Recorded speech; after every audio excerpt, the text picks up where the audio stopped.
क्या दुनिया एक और बड़े युद्ध की ओर बढ़ रही है? क्या न्यूक्लियर टकराव का खतरा सच में बढ़ गया है?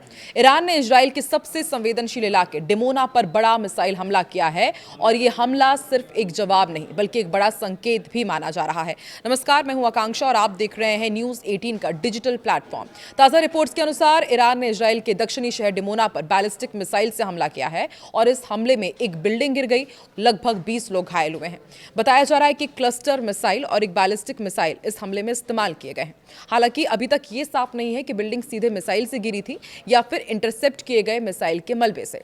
अब डिमोना को लेकर कितनी चर्चा क्यों हो रही है, इतना अहम क्यों माना जाता है, ये भी आपको बताते हैं। तो आपको ये बता दें कि डिमोना कोई साधारण शहर नहीं है। ये स्थित है Shimon Peres Negev nuclear research centre के पास।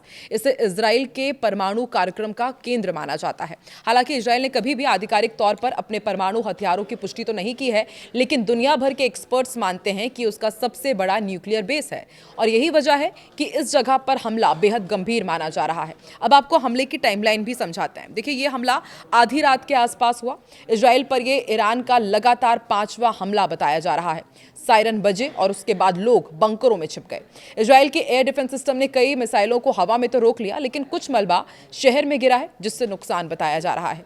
इसी दौरान हिजबुल्लाह ने भी उत्तरी इजराइल पर रॉकेट दागे हैं, जिससे हालात और ज्यादा तनावपूर्ण हो गए। यानी कि ईरान ने पूरी स्ट्रैटेजी के साथ अटैक किया, एक तरफ डिमोना के ऊपर और दूसरी तरफ हिजबुल्लाह ने भी इजराइल के दूसरे हिस्सों को निशाना बनाया। अब ईरान ने यह हमला क्यों किया?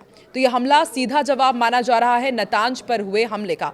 न्यूज़ 18 ने आपको बताया ही था कि नतांज पर इजराइल की तरफ से हमला किया गया। हालांकि इजराइल ने मना कर दिया था, लेकिन नतांज ईरान का सबसे बड़ा न्यूक्लियर सेंटर है, जहां पहले भी कई बार रहस्यमय हमले हो चुके हैं और ईरान लंबे समय से यही आरोप लगाता आया है कि इजराइल और अमेरिका उसके न्यूक्लियर प्रोग्राम को रोकने की बार बार कोशिश कर रहे हैं और अब यह हमला उसी तनाव का नतीजा माना जा रहा है।